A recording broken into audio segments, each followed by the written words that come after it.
నెల్లూరు జిల్లా ఆర్ఎన్ఆర్ కాలేజీలో విద్యార్థి సూసైడ్ కలకలం రేపింది. తన కూతురు సూసైడ్ చేసుకునేంత పిరికిది కాదని కాలేజ్ యాజమాన్యమే తమ కూతురిని హత్య చేసిందని మృతురాలి తల్లి ఆరోపిస్తుంది.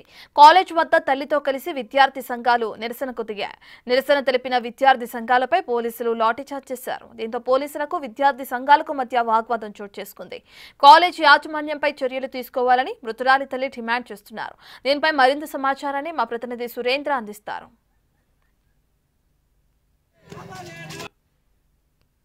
నెల్లూరు ఆర్ఎన్ఆర్ జూనియర్ కాలేజీలో ఓ విద్యార్థి ఇంటర్ ఫస్ట్ ఇయర్ చదివే హేమశ్రీ అనే విద్యార్థిని ఆత్మహత్య చేసుకోవడం కూడా ఈ యొక్క కలకలం రేపుతా ఉంది. ఏదైతే ఈ యొక్క కాలేజీ యాజమాన్యంతోనే ఈ యొక్క హేమశ్రీ ఇంటర్ ఫస్ట్ ఇయర్ చదువుతున్నటువంటి విద్యార్థిని సూసైడ్ చేసుకుందని చెప్పి కూడా ఇటు వారి కుటుంబ సభ్యులు కూడా ఆరోపిస్తూ ఉన్నారు. ఏదైతే ఈ యొక్క సత్యవేడికి సంబంధించి రాజుపాలెం గ్రామానికి సంబంధించినటువంటి హేమశ్రీ యొక్క మనం చూస్తున్నటువంటి ఆర్ఎన్ఆర్ జూనియర్ కాలేజీలో ఈ యొక్క ఇంటర్ ఫస్ట్ ఇయర్ చదువుతూ ఉంది. ఇంటర్ ఫస్ట్ ఇయర్ చదువుతున్న నేపథ్యంలో రాత్రి కూడా వారి పేరెంట్స్కి ఫోన్ చేసి ఈ యొక్క కాలేజీలో వేధింపులకి గురి చేస్తున్నారు, ఇక్కడ చదువుకోవాలంటే ఇబ్బందిగా ఉందని చెప్పి కూడా వారి కుటుంబ సభ్యులకి చెప్పినట్లుగా కూడా తెలుస్తూ ఉంది.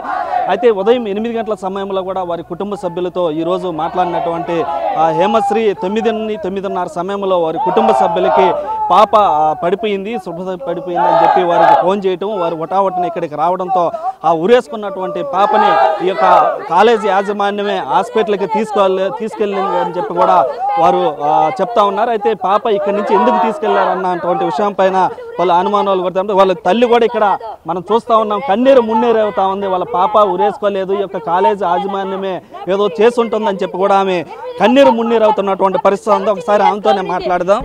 సారు రాత్రి 9:30కి ఫోన్ చేసింది సారు.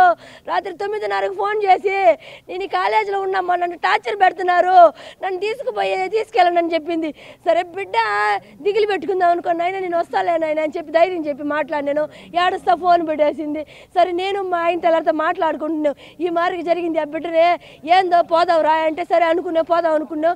8:10కి ఫోన్ 8 గంటలకు ఫోన్ చేసింది సార్. మా బిడ్డ 8 గంటలకు ఫోన్ చేసి అర్ధగంట సేపు మాట్లాడింది. బాగా తలదూకోనది, బాగా డ్రెస్ చేసుకొని అదే పచ్చి కలర్ డ్రెస్ వేసుకొని పైన తెల్ల చున్నీ వేసుకోనింది. మాట్లాడింది, ఏం మా డాడీ బయలుదేరినాడా, నువ్వు బయలుదేరినావు అంటే వస్తానైనా ఏనైనా భయం అంటే నాకు ఈ కాలేజీలో ఉండలేనమ్మా, నన్ను టార్చర్ పెడుతున్నారు, నన్ను ఇబ్బంది పెట్టేస్తున్నారు నన్ను అనేది. ఏం ఇబ్బంది నాయనంటే మీరు వస్తేనే మీతో చెప్తాను అని చెప్పింది. వాళ్ళ మేడం పక్కన వార్డెన్ మేడం ఫోన్లో నుంచే చేసింది సారు. చేస్తే వార్డెన్ మేడంతో అడిగితే అయ్యంతా ఏం లేదు, సిస్టమ్స్ ఉన్నాయి, అన్నీ ఉన్నాయి, చదవాలంటే ఎట్టనే చదవచ్చు మీ కూతురు అనే చదువు గురించి మాట్లాడినారు. ఏది మేడం ఆ అమ్మాయి బాధపడతా ఉంటే మీ చదువు గురించి చెప్తున్నారే అని అంటే, లేదు ఆ అమ్మాయికి అర్థం కాలేదని అంటే వేరేదన్నా మార్చిండే మేడం అని నేను చెప్పినాను సారు. చెప్పినాను, నేను చూసుకుంటానని చెప్పింది సారు. చెప్పింది ఆ మేడం చెప్పింది, మీ బిడ్డకి నీకు ఎలాంటి భయం లేదమ్మా, మీ బిడ్డని మేము చూసుకుంటాము అని చెప్పి ధైర్యం చెప్పేసి వాళ్ళు 8:30 దాకా మాట్లాడి మా బిడ్డ 9:30కి 9:10 ఫోన్ చేసి క్రిటికల్ అని చెప్పినారు సారు. తర్వాత ఏం జరిగింది మేడం అంటే చెప్పలేదు సారు, నా బిడ్డని చంపేసినారు సారు. అటు పోయి చూస్తే వాళ్ళు ఉరేసుకుందని చెప్తున్నారు, నా బిడ్డ ఉరేసుకోలేదు సారు. నా బిడ్డ తెల్ల చిన్ని వేసుకోండి సారు, ఇలాంటి నల్ల చిన్ని కట్టి పెట్టినారు సారు. అది ఒక 6 అడుగులు హైట్ ఉన్నది సారు, 6 అడుగు 7 అడుగులు హైట్ ఉన్నది సారు. నా బిడ్డ 5 అడుగులు హైట్ గులేదు సార్, నా భుజాలు కడుగు కూడా రాదు సారు. నా బిడ్డని పొట్టని పెట్టుకొని వాళ్ళంతా దొంగల్లాగా దాంట్లో ఉన్నారు సారు. నా బిడ్డ టాపర్ సారు, నా బిడ్డ బాగా చదువుతారు సారు. నా బిడ్డ 550 మార్కులు తెచ్చుకొని సత్యవేడు మాస్టర్ స్కూల్లో చదువుకొని బోర్డులోకి పేరెక్కింది సారు. నా బిడ్డ పిరికిది కాదు సారు, నా బిడ్డ ధైర్యం. కాలేజీ వాళ్ళు ఏమంటున్నారమ్మా? కాలేజీ వాళ్ళు ఎవరు రాలేదు సారు. మేము ఫోన్లు చేస్తే మాకు క్రిటికల్ అని చెప్పి అన్నారు, ఫోన్లు కట్ చేసేసినారు సారు. ఫోన్లు కట్ చేసి ఎవరు వాళ్ళు హ్యాంగ్ చేసుకున్నారు ఫోన్లు. అలా మేము ఫోన్లు చేస్తే అన్ని టవరేజ్ ఏరియలేదని చెప్తున్నారు, కానీ ఏమీ చెప్పలేదు సారు. వాళ్ళు నా బిడ్డని చంపేసినారు సారు.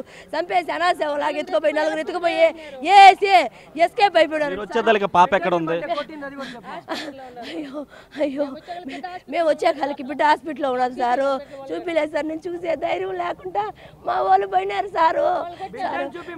నా బిడ్డను నాకు ఏంటంటే కొడుతున్నారు సారు పోలీసు వాళ్ళు. లేపెత్తుకుంటే ఆ బిడ్డకి మేనమా వచ్చి లేపెత్తుకున్నారు, మా బిడ్డను మాకు ఇచ్చేయండి, మాకు అన్యాయమే జరిగిపోయిందంటే మా బిడ్డని ఈకుంటా కొడుతున్నారు సారు. అందరు లంచాలకు పాలు మరి వీళ్ళేమి డబ్బు అయినారు, లేకపోతే ఆ హాస్పిటల్ లంచం వెళ్ళి సార్ పెట్టుకుంటారు. పేరు చెప్పుకుంటా ఏమీ చెప్పుకుంటా.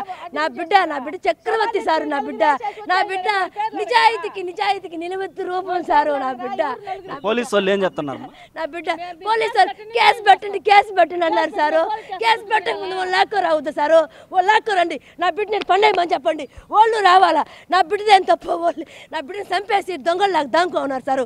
నాకు న్యాయం జరగాలంటే ఈ కాలేజీ సీల్ చేసి ఇంకే బిడ్డ కూడా ఈ కాలేజీలో చదవకూడదు. నా బిడ్డని చంపేసినారు.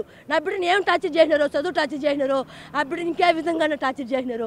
నాకు అదే డౌట్ సారు. లేకపోతే ఒక ఆడబిడ్డ నైట్ 9:30 ఎందుకు సార్ ఫోన్ చేస్తుంది అడుగుతా. అయ్యో నా బిడ్డని చంపేసినారు సారు. చంపేసి పట్టున పెట్టుకొని అర్ధగంట సేపు మాట్లాడండి. బిడ్డ తల్లిదండ్రులతో చచ్చిపోతుందా సారు. అర్ధగంట సేపు మాట్లాడి 9:15 మాకు ఫోన్ చేసి మీ బిడ్డ నిండా క్రిటికల్ ఉన్నారు. మేడం ఏం జరిగింది చెప్పండి సార్ అంటే వాళ్ళు క్రిటికల్ అని ఫోన్లు కట్ చేసేసినారు సారు. ఏ హాస్పిటల్ చెప్పండి మేడం, మేము వస్తున్నాం మేడం మాకు 4 గంటల సేపు జర్నీ సారు. చెప్తే వినలేదు సారు. మాకు న్యాయం జరగాలంటే వాళ్ళు ఒక్కొక్కరిని ఊసలు లెక్కబెట్టి వాళ్ళకి జైలు శిక్ష పడాలి సారు.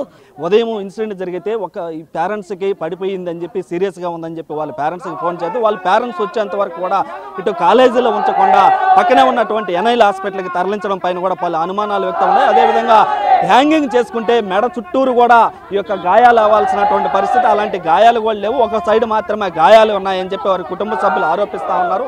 అయితే ఏదేమైనా ఇప్పటి వరకు కాలేజీ యాజమాన్యం స్పందించలేదు అని అంటే ఆ యొక్క కాలేజీ నిర్లక్ష్య వైఖరి ఏ విధంగా ఉందో మనకు అర్థం అవుతా ఉంది. మరో పక్క ఆర్ఐఓ కావచ్చు, ఇది యొక్క విద్యాశాఖకి సంబంధించిన అధికారులు కావచ్చు, ఎవరు కూడా ఇంతవరకు ఈ యొక్క హేమశ్రీ అనే విద్యార్థి ఉదయం చనిపోతే ఆ యొక్క కాలేజీ వద్ద వారి కుటుంబ సభ్యులు అదేవిధంగా విద్యార్థి సంఘాలు కూడా నిరసన నినాదాలు చేస్తూ ఉంటే ఇంతవరకు కూడా ఎవరు స్పందించలేదు. ఇటు కాలేజీ యాజమాన్యం స్పందించలేదు, ఇటు అధికారులు కూడా స్పందించలేదు. ఇప్పటికైనా ఆ యొక్క విద్యార్థి ఏ విధంగా చనిపోయింది, ఆ విద్యార్థులకు గల కారణాలు ఏమిటని కూడా తెలియపరచాలని చెప్పి కూడా వాడి కుటుంబ సభ్యులు ఆరోపిస్తున్నటువంటి నేపథ్యంలో హేమశ్రీకి న్యాయం జరగాలని కూడా వాడి కుటుంబ సభ్యులు అయితే కోరుతా ఉన్నారు. కెమెరామెన్ మనోజ్తో Surendra, Nellore RNR junior college నుంచి.